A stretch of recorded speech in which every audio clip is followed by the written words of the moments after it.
have an opportunity to learn and communicate in Ganyageham. Most indigenous languages have become endangered over the years as a result of assimilation and linguistic oppression. But thankfully, there's a serious movement in revitalization of indigenous languages in many First Nations communities. Educators, students, and champions of indigenous languages from across the Iroquois Confederacy gathered this past week for the Sweetgrass First Nations Language Council in Cornwall, Ontario, with a conference titled From Cradle to Grave. Amos Key Jr., an advocate for First Peoples' human, civil, and linguistic rights, co-founded the Sweetgrass Council. Key, who is the Vice Provost of Indigenous Engagement at Brock University, acted as Master of Ceremonies for this year's conference. So the conference today and tomorrow will be about building the morale of all of the practitioners and the teachers and some of the students who are learning the language, just to build up their morale and have a time to have a conversation about our achievements and our aspirations and I guess maintaining and recovering our languages. All these young people are now taking those torches and burning them bright and saying, finding ways to teach which work for them. Mark Miller, Parliamentary Secretary to the Minister of Crown Indigenous Relations, was a keynote speaker for Day 1.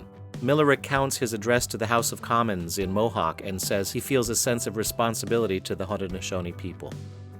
It was an opportunity to express respect in the language of a people that I'm conscious my government has spent a lot of time suppressing their language. And so for me it was intended to pay respect to a community that I, on whose land I represent now. In a language that was there before my people got there. I'm a passionate learner. I'm by no stretch of the imagination a fluent speaker of Ganyageham, but I work at it day by day, and hopefully that work can translate into change for communities such as yours. Keynote speaker and linguistics professor at the University of Toronto, Ryan DeCare, says being inspired about the language helps to motivate others to learn. No, diungo tu honzo ni ai tu wat sorry ne atsanu nyachera. Ne tonu onto ne ungo wana no kwadi. Dona idu here ne skana ai ta wana tanyo hage tano jot ko yungo da gari danyonge ne ungo wana ungo harun khatera ne oyungo ya da gen ha. Tano ne no na I oni ongi wira yanda ne. Te wagadu honzo ni ne kyo ogun ne o jot ko hona tsunu ni hage tano hona te yandre unkane ronu ha tano tonu e wahi ne tonio zi ne jot ko hona tsunu ni hage tano skana hona tanyo hage.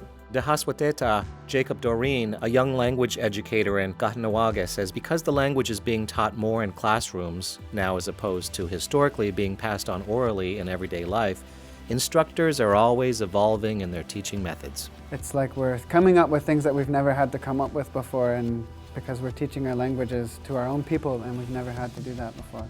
So I feel really fortunate to live in a community where there's a group of people who are really recognizing the richness and how beautiful our language is. For Akwesasne TV, this is Louis Jacobs reporting.